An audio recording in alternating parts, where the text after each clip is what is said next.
मंडळी, Jackie Chan म्हटलं की कुंग फू ऍक्शन सुपरस्टार, कॉमेडी करत करत फाईट सीन करणे, त्याचं ते लवचिक शरीर आणि एकाच वेळा 10-15 जणांशी फायटिंग करत सगळ्यांनाच नमवणं, हेच आठवतं ना तुम्हालाही?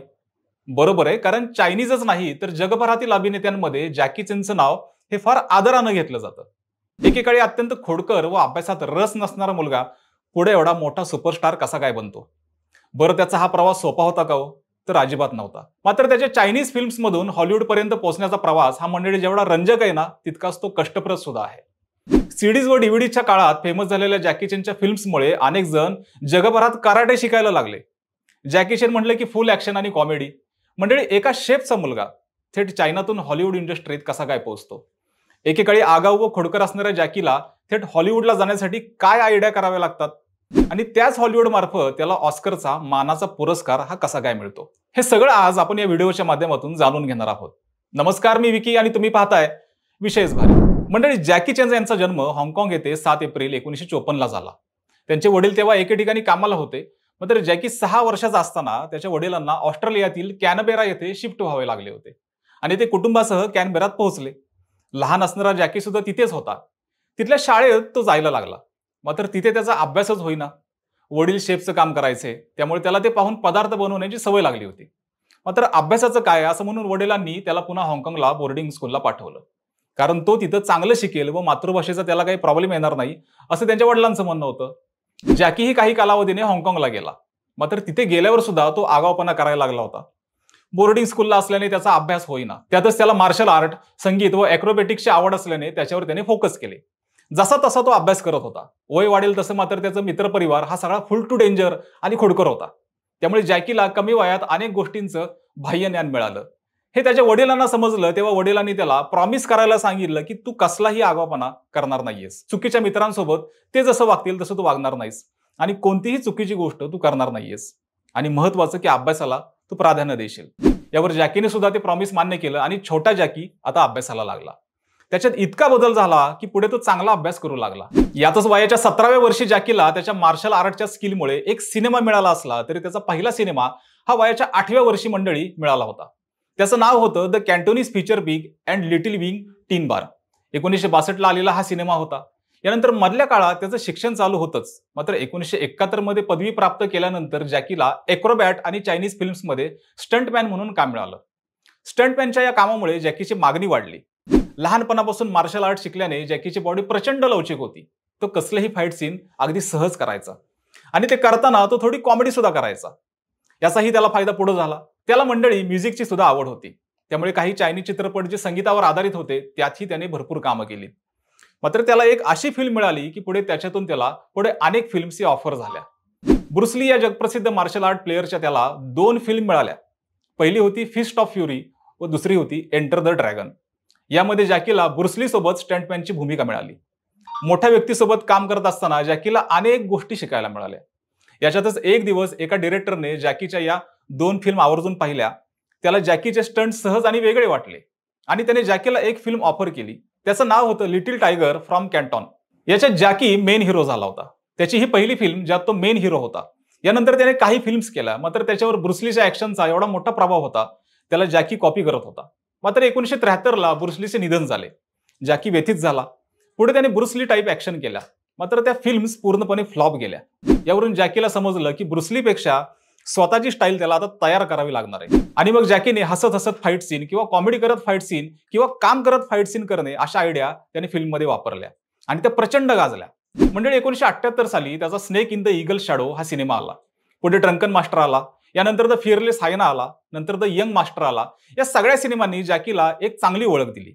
एक आगाऊ मुलगा, अभ्यासात हुशार नसणारा, मात्र वडिलांना प्रॉमिस देऊन पुन्हा चांगला अभ्यास करून मार्शल आर्ट शिकून सिनेमाचा हिरो बनत चाललेल्या जॅकीला आता हॉलिवूडचे सिनेमे खुणावत होते. चायनाच्या चित्रपटाबाहेर सुद्धा त्याला मार्शल आर्ट हे न्यायचं होतं. त्याने हॉलिवूडमध्ये एक सिनेमा केला. मात्र तो पडला. छोट्या भूमिका सुद्धा त्याने हॉलिवूडसाठी केल्या. पण जॅकीला हॉलिवूडमध्ये काही कामच मिळेना व चित्रपटही चालेनात. त्याने खूप विचार करून मग असं ठरवलं की आपण आता आशिया खंडात पहिल्यांदा पोचायचं. आणि सुरू झाला त्याचा एक वेगळा प्रवास. फक्त चीनपुरता मर्यादित असलेला जॅकी आता भारत, पाकिस्तान व बाकी आशियाई देशात चित्रपटाद्वारे पोहोचला. 1990 ते 2000 सालात ज्या DVD सीडी जॅकीच्या चित्रपटांच्या यायच्या त्याच्या मागे जॅकीचं मंडळी डोकं होतं की आपल्याला एशियाचे मार्केट आता आपल्याला काबीज करायचंय. यानंतर मग त्याने कॉमेडी व ऍक्शनने फुल टू धमाल असलेला पोलीस स्टोरी नावाचा सिनेमा काढला. तो आशिया खंडात इतका चालला की त्याची खबर ही हॉलिवूडला पोहोचली. पुढे आर्मर ऑफ गॉड काढून तर त्याने कहरच केला. हसत हसत कॉमेडी व फाईट करणे यामुळे हा अनोखा प्रकार हॉलिवूडसह एकूणच सर्व फिल्म्समध्ये नवा होता. मात्र मंडळी, जॅकी जेवढा ऍक्शन स्वतः करायचा ना, त्यामुळे त्याची कितीतरी वेळा ही हाडं सुद्धा मोडलेली आहेत. अनेकदा काही स्टंटमॅन सुद्धा जखमी व्हायचे, त्यामुळे त्यांचं नुकसान सुद्धा व्हायचं. यासाठी जॅकीने कृतज्ञ भावनेतून पुढे येत स्टंटमॅनसाठी जॅकी चॅन स्टंटमॅन असोसिएशनची स्थापना केली. यामुळे अनेक स्टंटमॅनला त्याचा फायदा झाला. मंडळी, जॅकीने फक्त सिनेमेच नाही केले तर स्वतःसाठी सुद्धा काम करत असताना लोकांसाठी सुद्धा तो खूप झटत होता. चीन झालं, आशिया खंड झाला, तरीही जॅकीला मात्र हॉलिवूड पर्यंत मंडळी काही पोहोचता आलं नाही. यातच त्याला 1995ला एक आयडिया सुचली, ती म्हणजे एक कॉमिक बुक तयार करणं व त्याच्या स्वतःला मुख्य हिरो ठेवून ते जगभर पोहोचवणं. आणि या त्याच्या आयडियानं मंडळी काम केलं. हे कॉमिक अमेरिकेत पोहोचलं. जॅकीचं कौतुक झालं. तोपर्यंत त्याच्या फिल्म्स येत होत्याच आणि अमेरिकेतील प्रसिद्ध MTVच्या शोमध्ये त्याला पहिल्यांदा बोलावलं गेलं. तिथे जॅकीला त्याच्या चित्रपट सृष्टीतील योगदानाबद्दल जीवन गौरव पुरस्कार दिला गेला. आणि तेव्हा जॅकीने ठरवलं की आता हॉलिवूडचे दरवाजे आपल्यासाठी उघडे झालेले आहेत. यानंतर मात्र मंडळी, तुम्हाला जॅकी चॅनचा रश आवर नावाचा सिनेमा आठवत असेल. अमेरिका व चायना म्हणजेच जॅकीच्या प्रोडक्शनच्या अंतर्गत संयुक्त प्रयत्नाने हा सिनेमा बनवला गेला. हा सिनेमा जगभर इतका गाजला की याचे पुढचे पार्ट सुद्धा मंडळी आले होते. इथून जॅकी चेन खऱ्या अर्थाने आता जगभर पोचायला लागला होता. पुढे new police story, Shanghai nights, the myth, robin hood या सिनेमातून तो चांगले ऍक्शन सीन्स देऊ लागला. मंडळी, ही झाली त्याची आतापर्यंतची स्ट्रगल व सिनेमाची एकूणच सगळी स्टोरी. मात्र जॅकी चेनने भारतासह आशिया व युरोप खंडाला एक मोठी गोष्ट दिली, ती म्हणजे लहानांसह मोठ्यांनाही कराटेचं वेड लावलं. ते इतकं की आज सुद्धा गावागावात कराटेचे क्लासेस जे घेतले जातात त्याच्या मागे जॅकी चेनचं मंडळी हे 100% योगदान आहे. मार्शल आर्ट त्याने सिनेमातून दाखवलं. याचा फायदा स्वसंरक्षणासाठी होतो हे अनेकांना जेव्हा समजलं तेव्हा भारतात चायनासह जापनीज कराटे ही आली होती. चित्रपट तुम्हाला अशी सुद्धा चांगली गोष्ट देतात हे यातून सिद्ध होतं. आज सुद्धा जगभरातील तसेच भारतातील शाळांमधून कराटे स्वसंरक्षणासाठी शिकवलं जातं आणि प्रेरणा मिळावी म्हणून जॅकी चेन व ब्रुस लीचे सिनेमे त्यांना हे दाखवले जातात.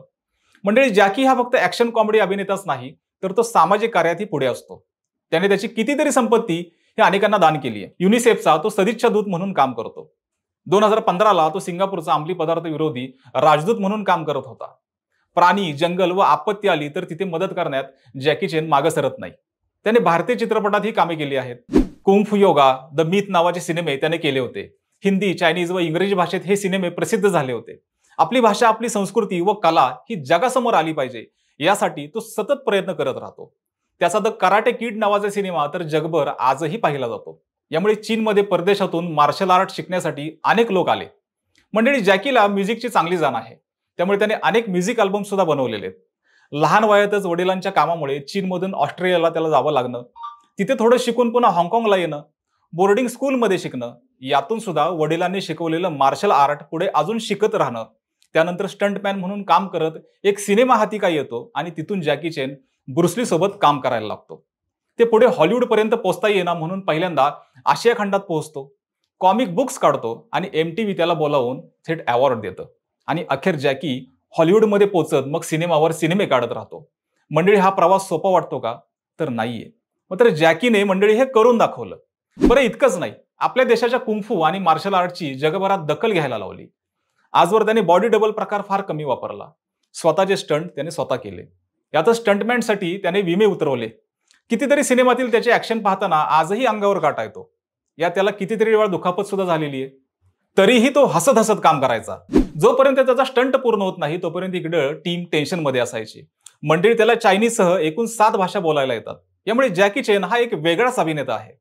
7 एप्रिलला त्याचा वाढदिवस होता आणि तो त्या दिवशी 71 वर्षाचा झालाय. त्याच्या कराटे किड या सिनेमाचा आता दुसरा पार्ट येतोय.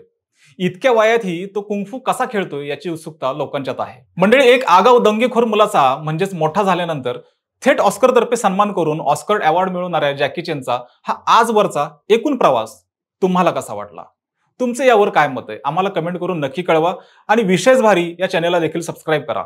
आणि हा व्हिडिओ तुम्ही जर फेसबुकवर पाहत असाल तर विशेष भारी FB या फेसबुक पेजला देखील फॉलो करायला विसरू नका. धन्यवाद.